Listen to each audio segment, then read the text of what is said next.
Hey guys, jerky time. I'm gonna show you how I make my homemade deer jerky. It won't get no better than this, I'll guarantee you. You can't buy a jerky this good. Stick around, I'll show you how I do it. Here's all the ingredients you'll need to make my deer jerky. It's 3 pounds of meat, and got soy sauce, Worcestershire sauce, black pepper, cayenne pepper, garlic powder, and onion powder. Like I say, it's not a whole lot of ingredients. You got to make sure everything's good and fresh, though. Like I say, I got just a little bit under 3 pounds of deer ham. It's been froze for about a month. I like to freeze it before I use it. And what we're gonna do first, I'm gonna take my slicer, and what you want to do, you want to come in here, which I know about what I needed to set it on. You want to make a couple trial cuts. You don't want it real thick, but you don't want it so thin that it's going to fall apart. The thicker it is, I don't think it's as good. If you get it too thin though, it's not going to be able to absorb none of the seasoning. It'll be too thin.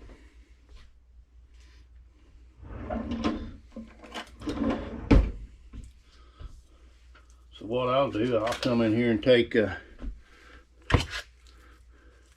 piece of my ham.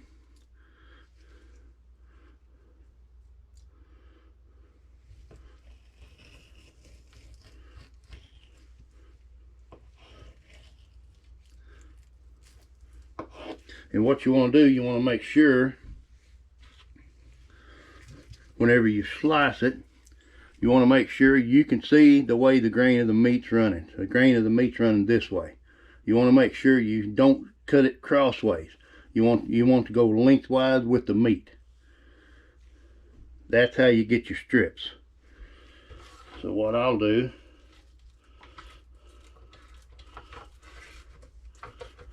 may have that too long.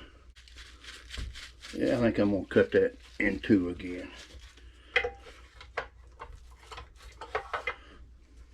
Don't want to get it too long. My slicer can't handle it.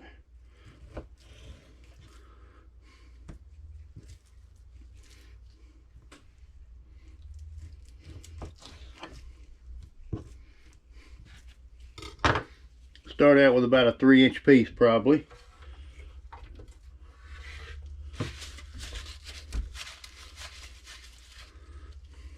Make a trial cut and see how thick it's going to be.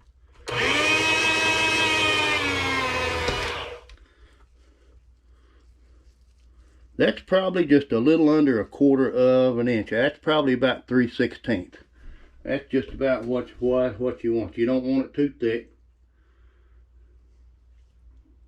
Man, that'll make good jerky right there.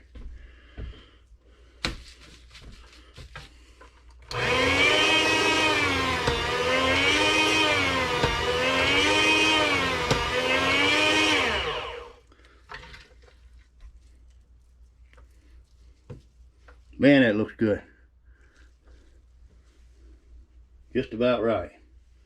A lot of people, if you don't have a meat slicer, a lot of people will freeze their meat, not hard, but they'll freeze their meat so it'll become stiffer. It's easier to slice, and they'll slice it with a knife. I've been pretty fortunate. I don't think I've ever made it like that. I've always had a meat slicer.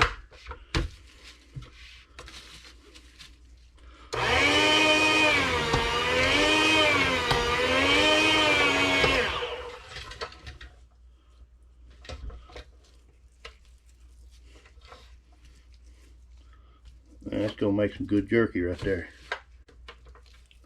You'd be surprised how little of jerky you get out of 3 pounds of meat. Once you get all the blood out of the meat, that's the key to this jerky. You got to get the blood out of the meat. I mean, it'll make quite a bit of jerky, but it won't make what you think.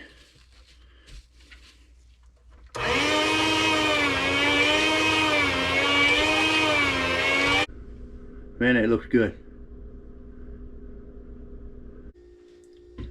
There's two important things you got to do when you make good jerky. Main thing is you got to get the blood out of the meat. If you don't get the blood out of the meat, the seasoning cannot soak in.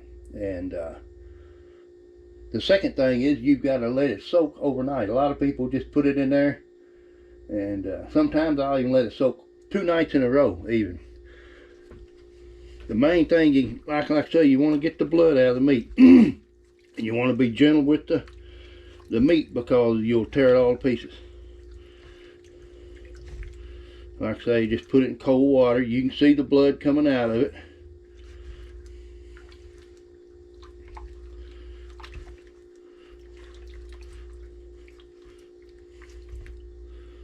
A lot of times I'll do this like 8 or 10 times. I may not get all the blood out of it, but I'll get the biggest part of it out of it.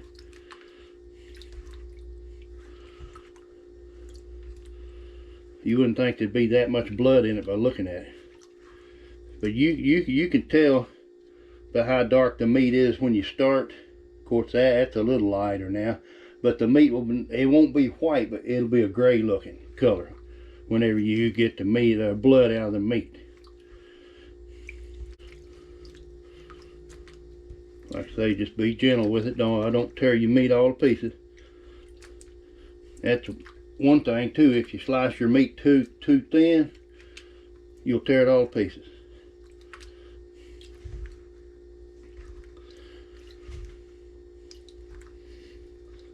Like I say, I'm just kind of massaging it, squeezing it just a little bit.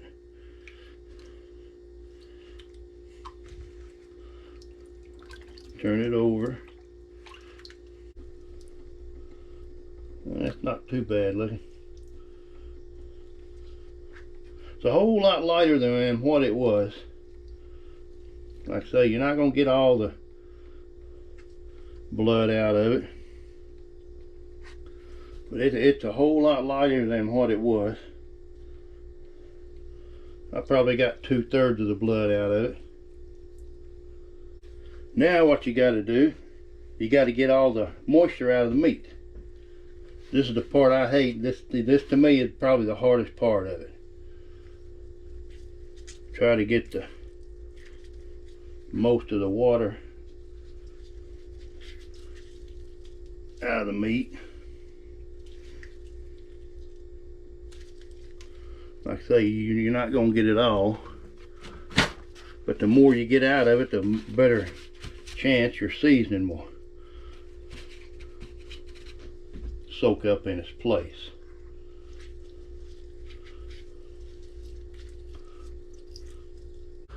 Now I got all my meat pretty much cleaned up. It looks better. Like I say, it's still not got all the blood out, but it's probably got 75% of it out. Like I say, the meat is almost a pinkish gray looking. It's not the dark red like it was. Then I'm gonna come in here, I'll weigh it and see what we got. I started out with 2 3/4 pounds. I've lost 1/4 pound of liquid. That'll make a big difference whenever you go to add your seasoning to your meat. Then I'll come in here with a smaller bowl and I'll add all my ingredients. I'm still going to go with about 3 pounds of meat on the recipe. Now we want to come in here and put a 1/2 cup of soy sauce. I use the Best Choice brand in both of these, a Worcestershire and a soy sauce. To me, I think they got the best taste. I've tried it when I couldn't get these, like Lee and Perrin and all those expensive brands. Jerky's not as good. To me, this makes it taste better.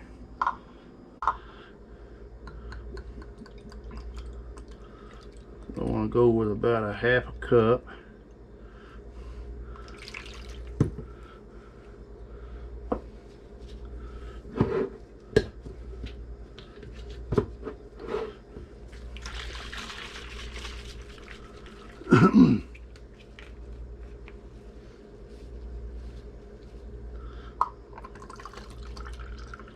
And about a 1/2 cup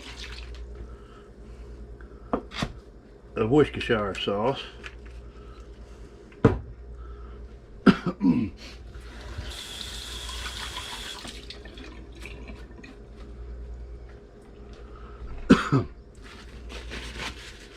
Now we want 2/3 of a tablespoon of black pepper.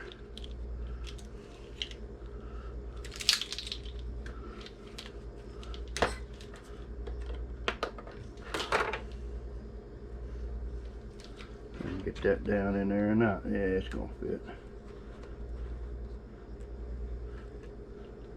There's a half. And that's about 1/3 more.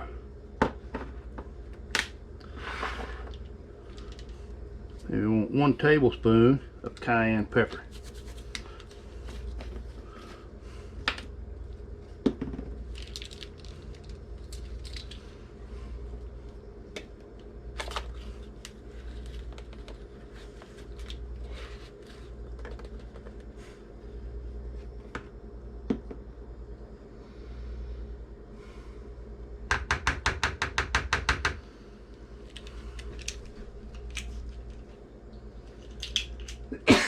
Soy. Oh, that'll make you sneeze.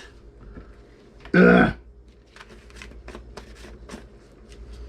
open your head up. I want 1/4 teaspoon of garlic powder.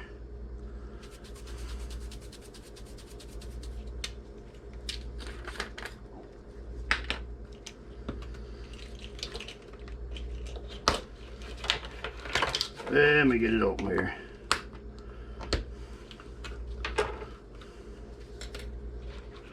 A 1/4 of a teaspoon of garlic powder.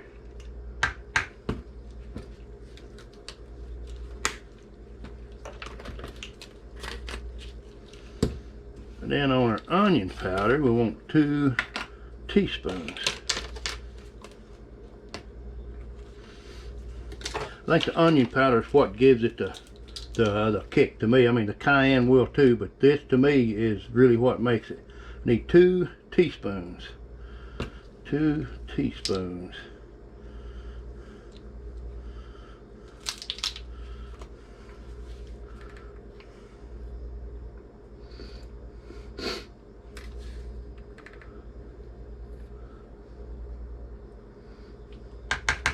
Two teaspoons of onion powder.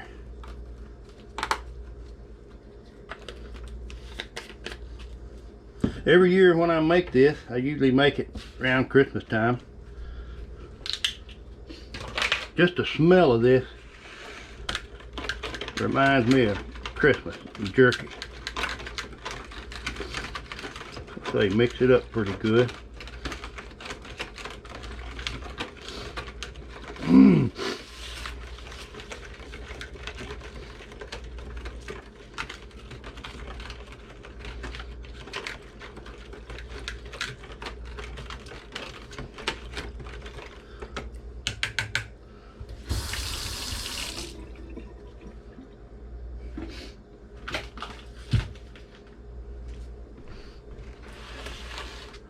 And like I say, pour it over your meat.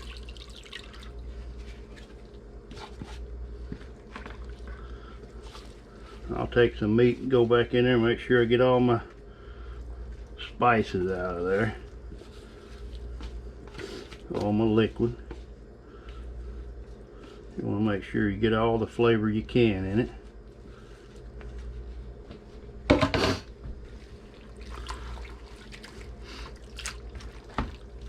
Like I say, just be gentle with your meat because you'll tear it all to pieces.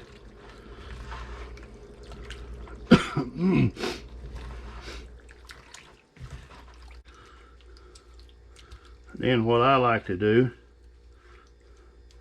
try to make sure everything's flat. Don't pack it tight, but just kind of pack it down just enough to make sure. Try to want to keep everything under the liquid. Like I say, you don't want to pack it tight.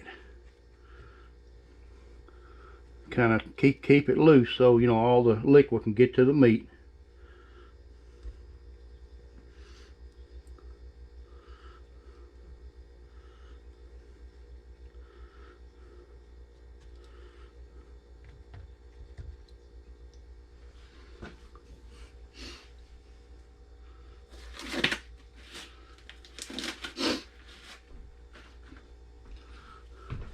And like I say, once that soaks overnight, what I'll do, I'll come back in here, I'll put it in the refrigerator with a lid over it, make sure it's covered.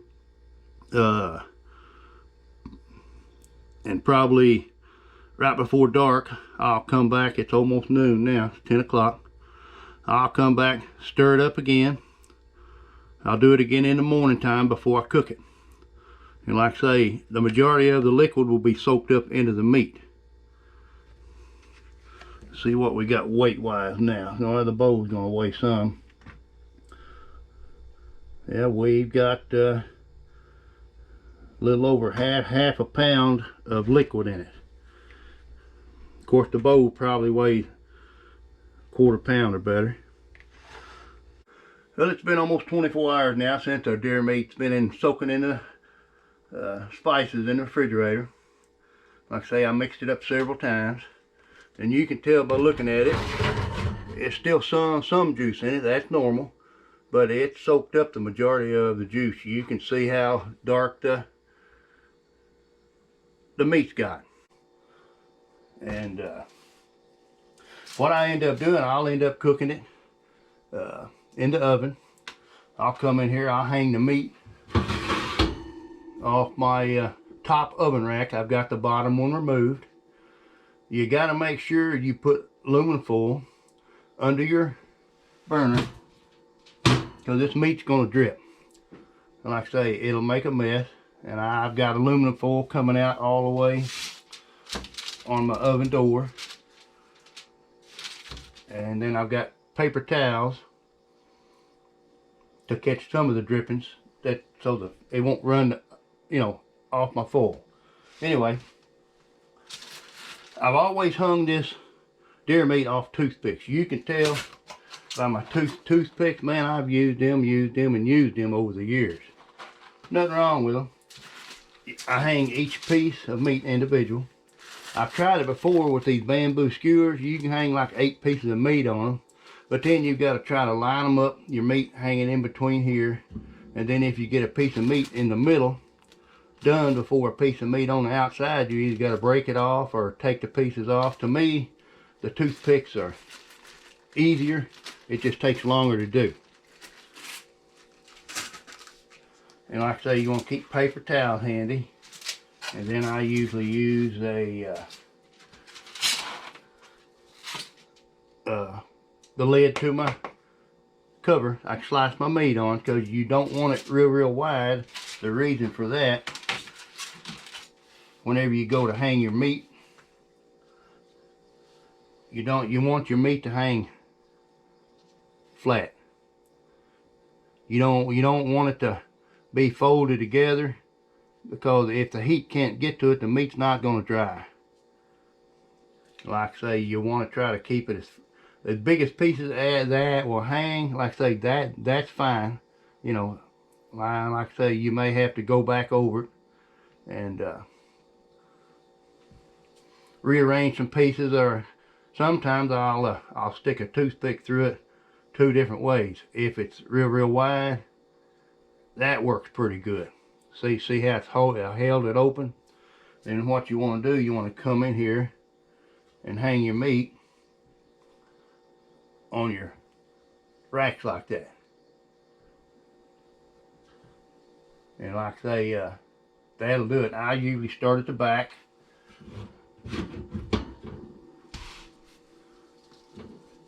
Start hanging my meat. Like I say, whenever you hang it, you don't want your pieces of meat touching. You want to keep them separated.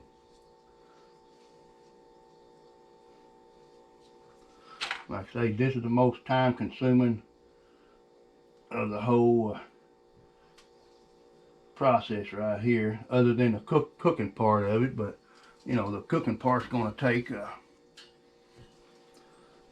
I don't know, most times, depending on how thick your meat is, you can usually cook it 2 to 3 hours.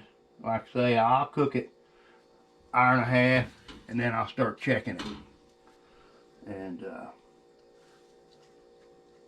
at one time or another, I bought a meat dehydrator, a commercial meat dehydrator, or fruit, whatever you want to dehydrate. and I ended up giving it away. It took like 12, 14 hours to cook my jerky. I was up like 1 or 2, 3 o'clock in the morning still having to check my meat. I used it one time. This way I can hang it up, and within 2 or 3 hours have all my jerky done.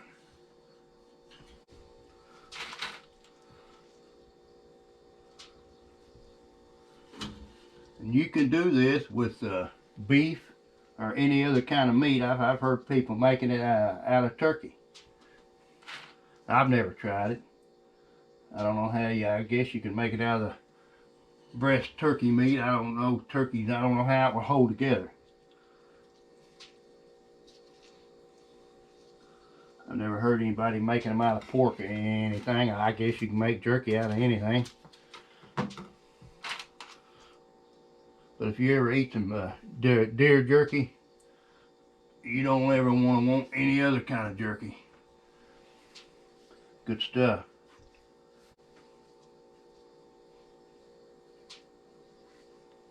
I know a lot of people, they turn their nose up at deer meat. I don't want none of that mess. But if they ever try it, they don't believe how good it tastes.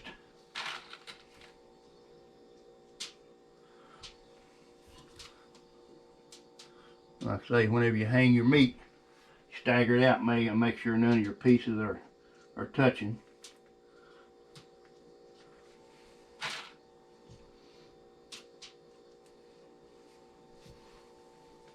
What you want to do after you get your meat hung, you want to come up here, turn your oven on the lower setting it'll go. I got it on 170, mine don't go no lower than that. And then what you want to do, you want to take a piece of wood or something, you want to prop your oven door open. You don't want it shut. This is probably an inch wide, maybe, something like that.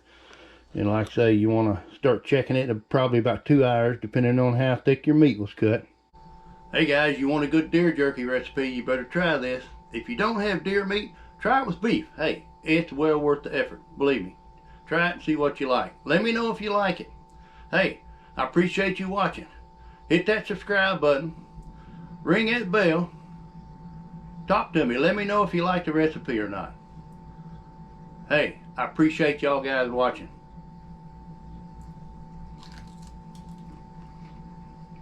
Good stuff.